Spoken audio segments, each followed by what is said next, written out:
Michio Kaga begins playing a free internet game that he mistakenly believes to be virtual reality. He uses his sword Durendal to kill numerous bandits who have invaded the community. The village leader, Somara, rewards him with the loot taken by the bandits.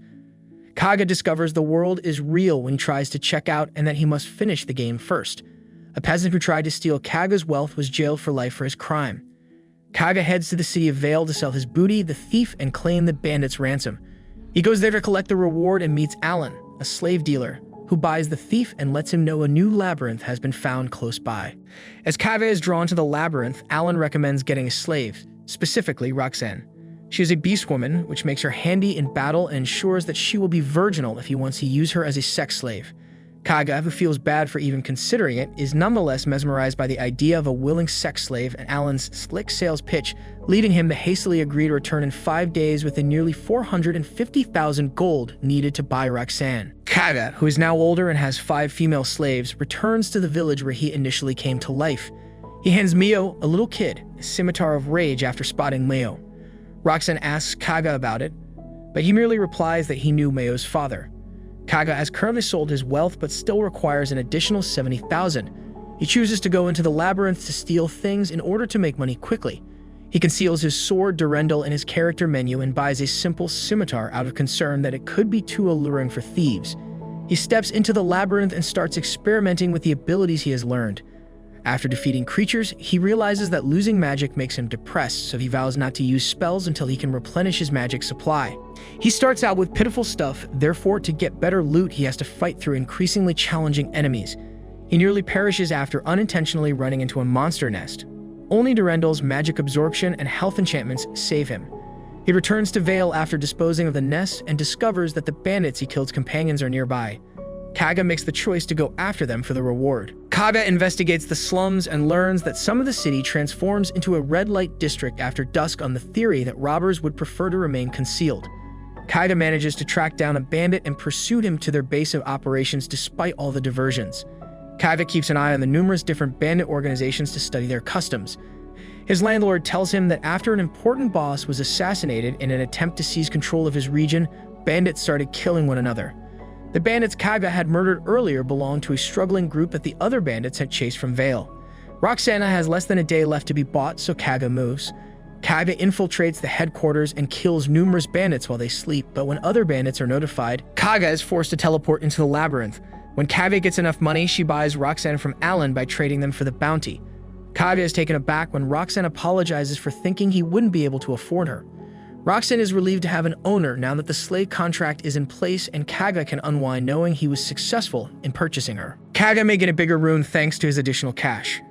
Kaga notices Roxanne is visibly anxious and fears the idea of her sharing a bed spooked her. He later realizes he accidentally booked a room with a double bed rather than 2 single beds. He is able to reassure her that in addition to wanting to share a bed with her, he really just wants her to go into the maze with him as a combatant. They return to their hotel after buying all of Roxanne's adventuring supplies, including underpants. Roxanne demonstrates her skill in fixing and maintaining machinery, but as night falls, they both become more anxious. Kaga is compelled to look at and touch Roxanne's body, but he afterwards regrets it. They can wash one another's backs, shampoo each other's hair, and clean Roxanne's tail despite their discomfort. Finally, they climb into bed together and start having while making sure Roxanne is enjoying herself just as much as they are. The next morning, Roxanne kisses him, but Kaga thinks she only did so because he asked her to before they went to bed. In any event, Kaga makes the decision to begin their initial trek through the labyrinth. Roxanne responds to Kaga's inquiry on how to upgrade his gear with skills by instructing him to seek a rare monster skill crystal and have a blacksmith bonded to it. Unfortunately, only dwarves possess the skill of a blacksmith, and they are frequently unreliable. Kaga makes the decision to add a reliable dwarf to the group. Kaga discovers inside the labyrinth that it can take months to create a magic crystal that can be filled with monster magic and sold for enormous sums of money. Kaga discovers that although 2 empty crystals may store the magic of 1,000,000 monsters, most people only sell them after 100,000. The first floor is actually the lowest and the toughest creatures are on the upper floors, he learns, because labyrinths are alive and develop upward. Kaga makes the decision that he needs spells with various targets. Kaga and Roxanne both become monks by killing a monster with their bare hands since they also need healing spells. They get their custom of bathing one another before making love at night. The following day, they find the boss monster's room on the first level and go there to take it out. Roxanne takes up a healing leaf that the tree-type boss dropped after being defeated, earning the title Herbalist. They are given entry to floor 2 for defeating the boss, but Kaga also wants the Herbalist title, so they go back to the first floor to battle the boss once more. Kaga can make health potions using the medicinal leaf thanks to the Herbalist title. Kaga observes a bandit observing Alan's trading establishment as he enters the city and alerts him, asserting that the thief was actually a bandit the entire time, and that the individuals who bought him were members of his gang. Alan reveals that he recently sold the thief that Kaga had sold to him, but he was bought by men who appeared to be dangerous. Alan believes the burglar was instructed to wait until everyone was fast asleep before opening the door and letting the robbers inside because he is still inside the trade house. Roxanne remembers Alan's past slaves with affection, so Kaga asks to be employed as a bodyguard. Roxanne and Kaga spend the evening in bed before going back to the trading post at night to team up with Alan's battle slaves to trap the robbers. The thieves are caught in the ambush. Kaga detects the thief and uses unorthodox magic to try to catch him. The thief's HP was reduced to 0 by the spell Equivalent Exchange when it was cast. Alan believed that the explosion was triggered by a self-destruct ball the thief was carrying. Alan thanks Kaga for defending his business. When Kaga enters the labyrinth to collect magic from monsters, since she is almost out of magic, she discovers that utilizing Equivalent Exchange unlocked the mage title. When a chance arises, he decides to purchase a staff, but he unexpectedly discovers the boss chamber on the second floor where a huge caterpillar is present. Roxanne and he rapidly destroy it. When they enter the third floor, they discover kobolds to be the new monsters. In order to be able to teleport himself and Roxanne there for free in the future, Kaga returns to the surface and employs a magician to teleport him to Imperial City and subsequently to Kuritar. They unwind once more that evening. Kaga resolves to purchase a home so Roxanne won't have to put up with living in bars any longer. When Kaga teleports to Kuritar, he discovers that travelers must pay a fee each time they enter the labyrinth, until Roxanne reveals that they can covertly teleport within for no cost. Kaga decides to relocate in a tiny remote town outside of Kuritar after buying a wand and starting to explore for places to rent in the city. They are able to locate and lease a sizable home, the flushing toilet, that is pretty close to the labyrinth thanks to Roxanne's knowledge. And they even receive a rent break because of the neglected garden and an odd stone room that the previous tenant had illegally added. Kaga uses his wand to slay a monster as they make their way through the Veil Maze. They spend their last night in the first room they rented together since their new house won't have furniture until it is delivered the following day. Kaga visits Kuritar's labyrinth as Roxanne starts cleaning the house. He must pay the entrance fee and instantly teleport back home because he cannot teleport inside the labyrinth without having done so once before.